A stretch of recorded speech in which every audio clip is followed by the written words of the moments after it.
اللہ الرحمن الرحیم نویت سنت الاعتکاف۔ آج 26ویں تراویح الحمدللہ ہو گئی، اور آج ہم جس مقدس ہستی کا ذکر کرنے جا رہے ہیں وہ حضرت سیدنا یونس علیہ السلام ہے۔ حضرت یونس علیہ السلام کا ذکر بھی قرآن مقدس کے اندر آیا ہے، بلکہ قرآن مقدس کی ایک سورہ مبارکہ کا اکثر مضمون ہی حضرت سیدنا یونس علیہ السلام کے نام سے منسوب ہے۔ حضرت سیدنا یونس علیہ السلام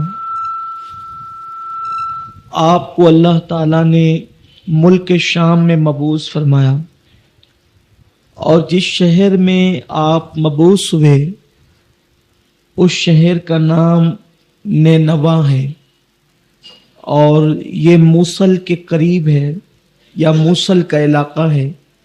اب بھی موصل اور نینوا ملک شام کے اندر مشہور علاقے ہیں، اور حضرت یونس علیہ السلام کا مزار مبارک اب بھی اس مبارک شہر کے اندر موجود ہے۔ حضرت سیدنا یونس علیہ السلام کو اللہ تبارک و تعالی نے موصل کے علاقے میں کم و بیش 1,00,000 سے زائد کی بستی ہے، وہاں پر آپ کو اللہ نے جلوگر کیا، اور 1,00,000 سے زائد لوگوں پر اللہ تعالیٰ نے آپ کو بحیثیت نبی مبعوث فرمایا۔ حضرت یونس علیہ السلام کی قوم اور قوموں کی طرح بت پرستی کیا کرتی تھی، اور وہ ایک خدا وحدہ لا شریک سچے خدا کو چھوڑ کر انہوں نے کئی ایک معبود تراش رکھے تھے، اور وہ بتوں کی پوجا کرتے تھے۔ حضرت سیدنا یونس علیہ السلام نے بڑی دلسوزی کے ساتھ اور دل کی گہرائیوں کے ساتھ اللہ کے نبی کی جو ذمہ داری ہوتی ہے، آپ نے اس ذمہ داری کو نبھایا، اور حضرت یونس علیہ السلام نے اپنی قوم کو بہت سمجھایا کہ عبادت کے لائق وہی رب ہے جس نے تمہیں اور ہمیں اور کائنات کو پیدا کیا۔ اس رب کو چھوڑ کر دوسروں کی عبادت کرنا یہ انسان کو زیبا نہیں دیتا، اور یہ ظلم ہے سب سے بڑا کہ جس نے پیدا کیا، پالا، ماں کے شکم میں صورتیں بنائی، جس نے ہماری پیدائش سے پہلے ماں کے سینے میں ہمارے لیے غذا پیدا فرمائی، اس اللہ کو چھوڑ کر دوسروں کی عبادت کرنا مناسب نہیں۔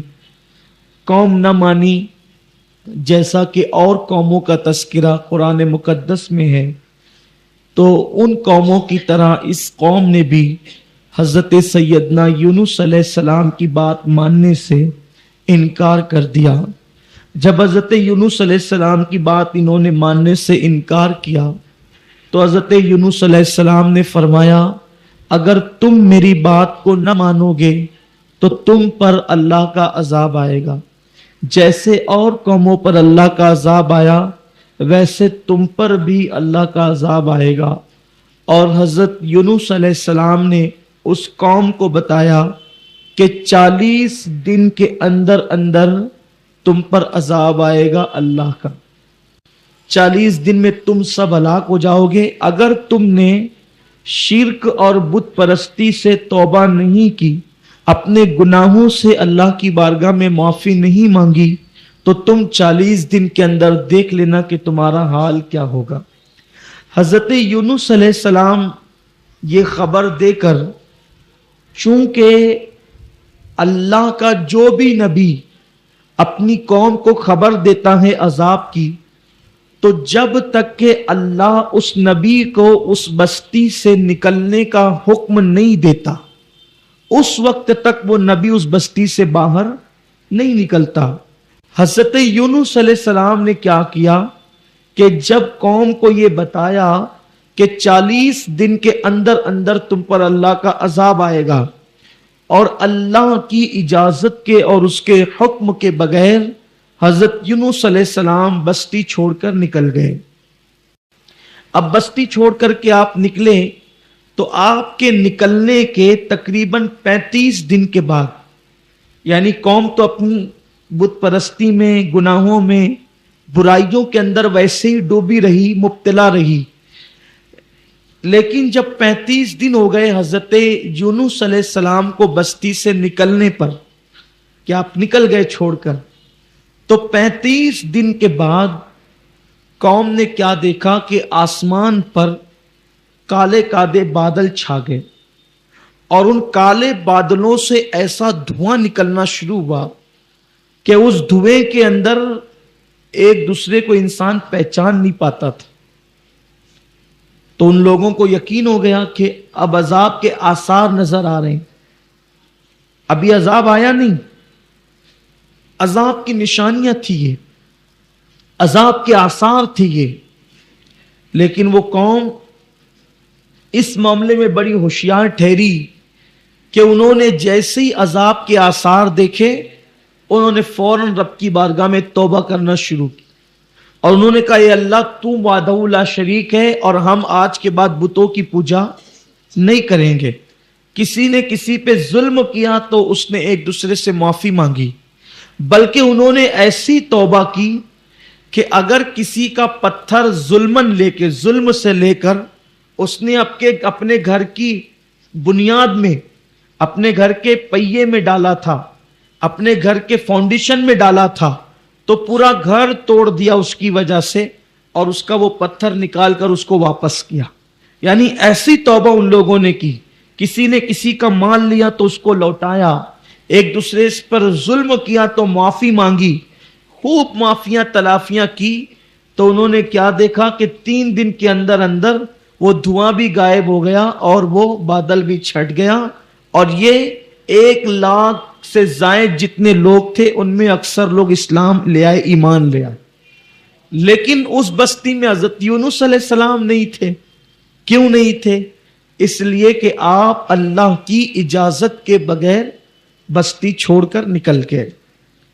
آپ بستی چھوڑ کر کے جب نکلے حضرت یونس علیہ السلام، تو بیان کیا جاتا ہے کہ حضرت یونس علیہ السلام کی ایک بیوی اور 2 بچوں کا تذکرہ بھی بعض مفسرین نے کیا ہے۔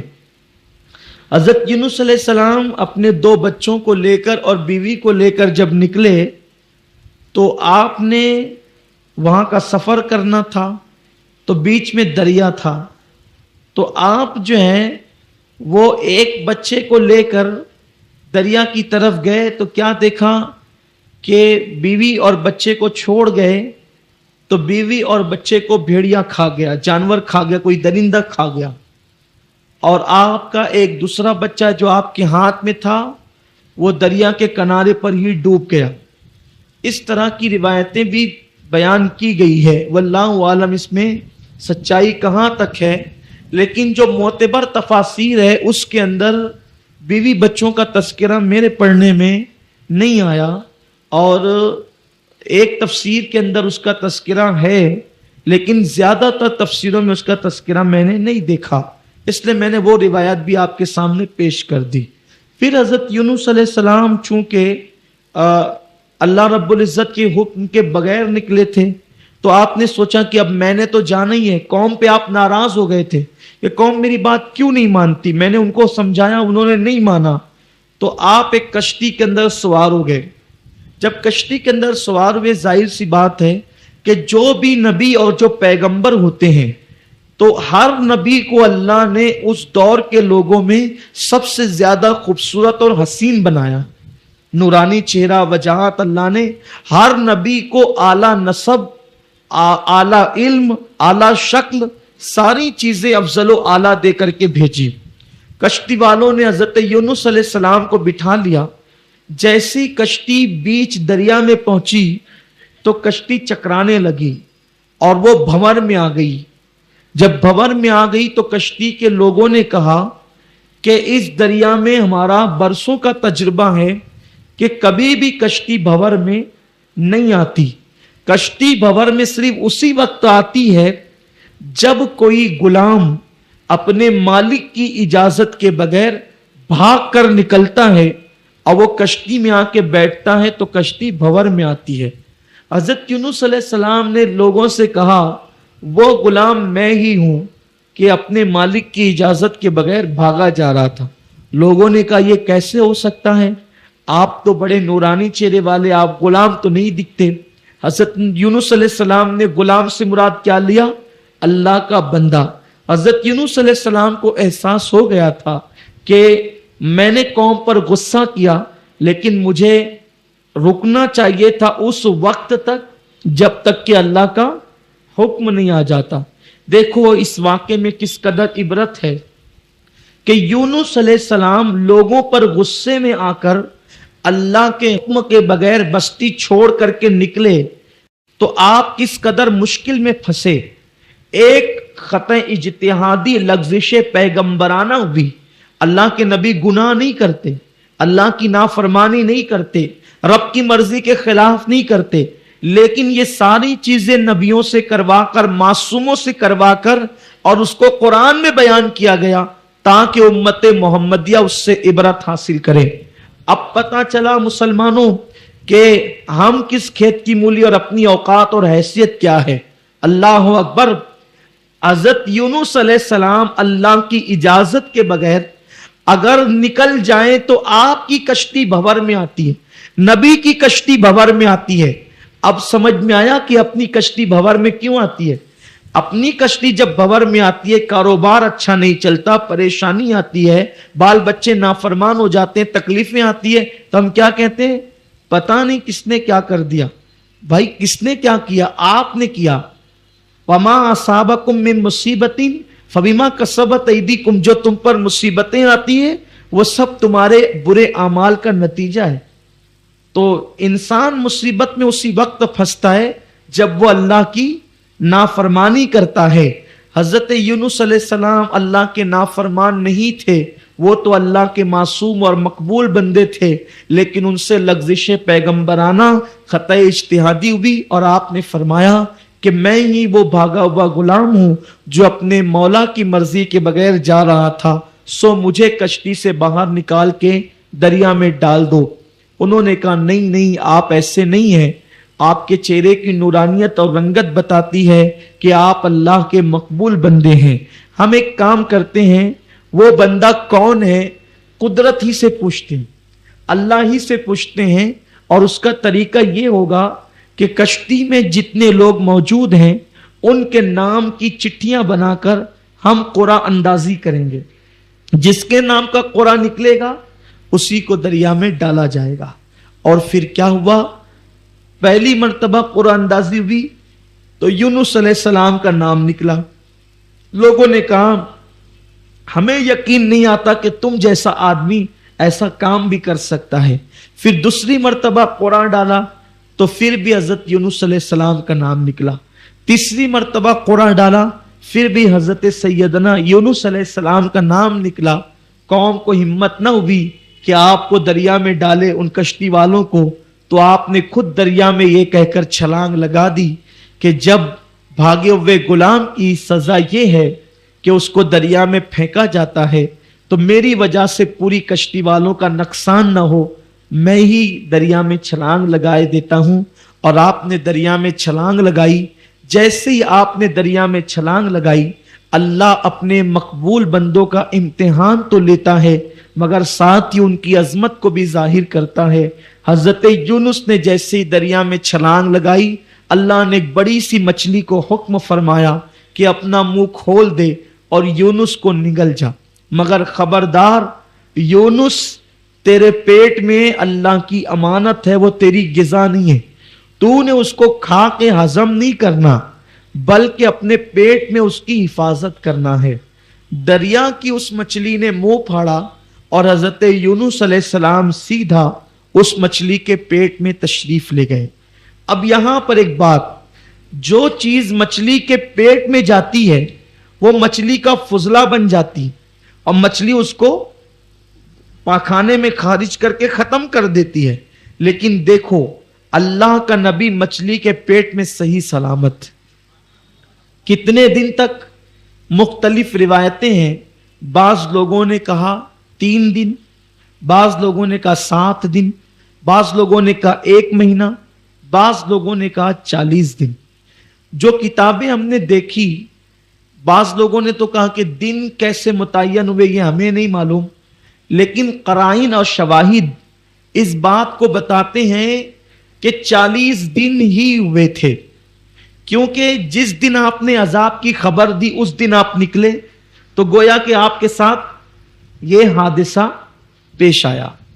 اور قوم نے جب توبہ کی تو وہ بھی 40 دن کے اندر اندر توبہ کی، تو اس کا مطلب یہ ہے کہ جس دن قوم سے عذاب ٹلا وہ دن جمعہ کا دن تھا اور عاشورہ کا دن تھا، ٹھیک ہے۔ اور یونس علیہ السلام جس دن مچھلی کے پیٹ سے نکلے وہ بھی جمعہ کا دن تھا اور عاشورہ کا دن تھا۔ اس کا مطلب یہ ہے کہ کم و بیش 40 دن تک حضرت یونس علیہ السلام مچھلی کے پیٹ میں رہے، اور آپ مچھلی کے پیٹ میں رہے تو اللہ نے فرشتے سے کہا کہ جا اور پورے دریا پر اعلان کر دے کہ کوئی نر مچھلی اس مچھلی کے قریب نہ آئے، اور دوسری مچھلیوں کو کہا کہ اس کے ساتھ ساتھ نہ تیرے کیونکہ اس کے پیٹ میں اللہ کا نبی موجود۔ اور بعض روایتوں میں آیا ہے کہ اللہ تبارک و تعالی یونس علیہ السلام، امام غزالی لکھتے ہیں کہ یونس علیہ السلام جس مچھلی کے پیٹ میں رہے وہ مچھلی قیامت کے دن جنت میں جائے، جس کے پیٹ میں حضرت یونس علیہ السلام رہے وہ مچھلی قیامت کے دن جنت میں جائے گی، اس کو جنت میں، جیسے یوسف علیہ السلام کا بھیڑیا جنت میں جائے گا، یونس علیہ السلام کی مچھلی جنت میں جائے گی، اصحاب کہف کا کتا جنت میں جائے گا۔ اس طریقے سے جانوروں کو جو ہے وہ جنت میں جانے کا شرف مل رہا ہے، کس کی وجہ سے؟ اللہ کے مقبول بندوں کی وجہ سے۔ احد کا پہاڑ جنت میں جائے گا، وہ پتھر کا پہاڑ ہے، حضور فرماتے ہیں یہ مجھ سے محبت کرتا ہے میں اس سے محبت کرتا ہوں، اس لیے وہ پہاڑ جنت میں جائے گا۔ بہرحال حضرت یونس علیہ السلام مچھلی کے پیٹ میں رہتے تھے، اور آپ جانتے ہیں کہ رات کا اندھیرا ایک تاریکی، دوسرا دریا کے اندر اندھیرا ہی رہتا ہے نا بھائی، پانی ہوگا تو اندھیرا ہی ہوگا۔ کبھی آپ نے اگر دریا میں نہایا ہوگا تو آپ کو پتا ہوگا کہ جب ہم سر پانی کے اندر ڈالتے ہیں تو ہمیں اندھیرا لگتا ہے، صحیح ہے نا؟ جب ڈبکی آپ لگاتے ہیں تو پانی کے اندر اندھیرا ہی ہوتا ہے، ایک تو رات کا اندھیرا، ایک تو دریا کا اندھیرا، پھر اس کے بعد مچھلی کے پیٹ کا اندھیرا۔ ان تاریکیوں کے اندر، ان ظلمات کے اندر حضرت یونس علیہ السلام نے اللہ کی تسبیح پڑھنا شروع کی۔ وہ تسبیح کیا تھی؟ لا الہ الا انت سبحانک انی کنت من الظالمین، کہ اے اللہ تیرے سوا کوئی معبود نہیں، اللہ کے سوا کوئی معبود نہیں اور تو پاک ہے، اور میں نے جو کام نہیں کرنا تھا وہ کام کیا، بے جا کام مجھ سے ہو گیا۔ یعنی حضرت یونس علیہ السلام نے اپنے رب کی بارگاہ کے اندر معافی طلب کی، اور آپ یہ کہتے رہے لا الہ الا انت سبحانک انی کنت من الظالمین، اور یہ پڑھتے رہے۔ جب آپ یہ پڑھتے رہے تو حضرت یونس علیہ السلام کو 40 دن کے بعد مچھلی نے اپنے پیٹ سے اگل دیا۔ وہ دریا کے کنارے پر آئی اور اگلا، اور اگلنے کے بعد جب دریا کے کنارے پر حضرت یونس علیہ السلام کو مچھلی نے اگل دیا تو چونکہ وہ مچھلی کے پیٹ میں رہے تھے تو آپ کا جو جسم کی چمڑی تھی تو وہ چمڑی بالکل ایسے ہو گئی تھی جیسے پیدا ہونے والے بچے کی جو چمڑی ہوتی ہے نا، جیسے پیدا ہونے والے بچے کی چمڑی بالکل نرم اور نازک ہوتی ہے، ویسے بالکل نرم اور نازک ہو گئی تھی چمڑی، اور سر کے بال اور بدن کے سارے بال آپ کے جھڑ گئے تھے وہ مچھلی کے پیٹ میں رہنے کی وجہ سے. اور جیسے زخم ہوتے ہیں چمڑی پر ویسے پورا جسم ہو گیا تھا. زخم نہیں آئے تھے لیکن ویسے پورا جسم ہو گیا تھا بغیر چمڑی والا. تو اب حضرت یونس علیہ السلام کے لیے ایک مسئلہ تھا بڑا کہ یونس علیہ السلام کھڑے نہیں ہو سکتے تھے, چل نہیں سکتے تھے, اور مچھلی نے آپ کو جب کنارے پہ اگلا تو اللہ تبارک و تعالیٰ نے کدو کا درخت پیدا کیا حضرت یونس علیہ السلام کے لیے, کیونکہ آپ پر دھوپ پڑتی تو آپ کو تکلیف ہوتی, مکھیاں بیٹھتی تو آپ کو تکلیف ہوتی, آپ کو اذیت پہنچتی, تو اللہ تعالیٰ نے کدو کا درخت پیدا کیا. اور کدو کا جو عام طور پہ درخت جیسا درخت نہیں ہوتا ہے بلکہ اس کی بیل ہوتی ہے, ہم جس کو لوکی کہتے ہیں نا, لوکی شریف, یہ کھانا حضور علیہ السلام کی سنت ہے اور حضور علیہ السلام نے لوکی کو بہت پسند فرمایا. تو لوکی کی بیل کو اللہ نے درخت جیسے اونچا کر دیا اور اس کے پتے حضرت یونس علیہ السلام کے جسم پہ ڈال دیے. کہتے ہیں کہ لوکی کے پتوں کی خصوصیت یہ ہے کہ اس پہ مکھی نہیں بیٹھتی.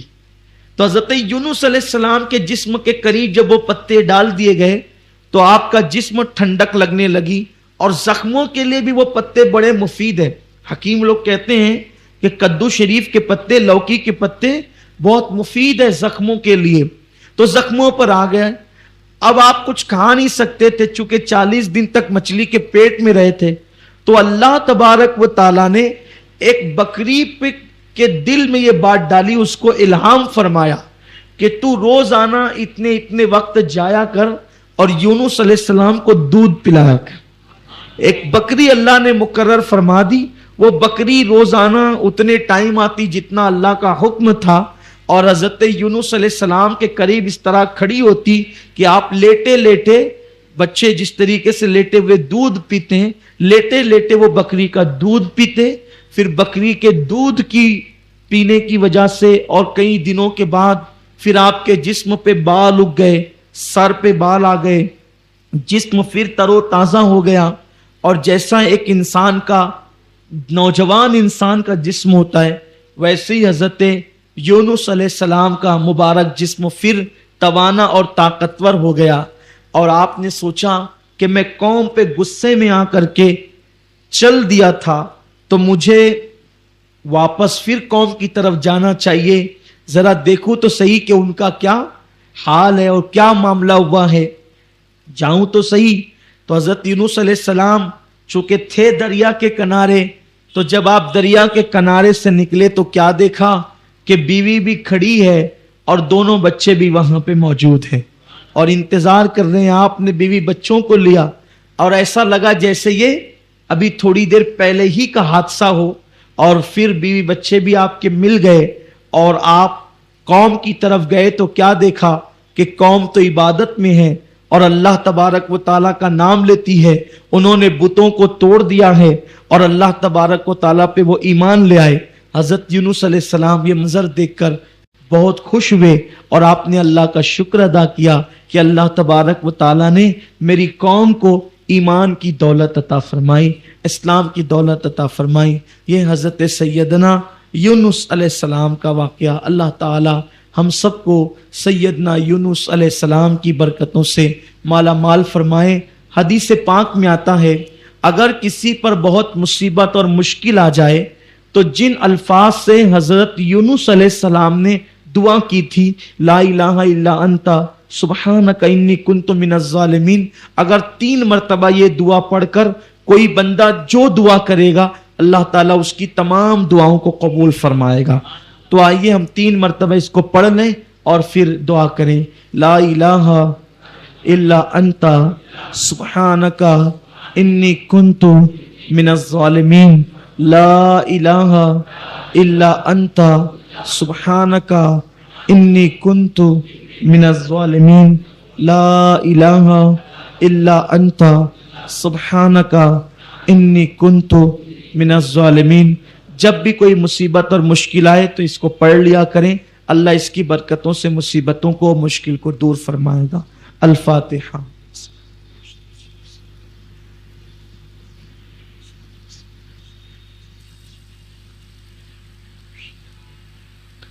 ان اللہ وملائکتہ یصلون علی النبی یا ایھا الذین آمنوا صلوا علیہ وسلموا تسلیما رب صل وسلم دائما ابدا علی حبیبک خیر الخلق کلہم صلاۃ و سلام علیک یا جد الحسن والحسین وافوض امری الی اللہ ان اللہ بصیر بالعباد برحمتک یا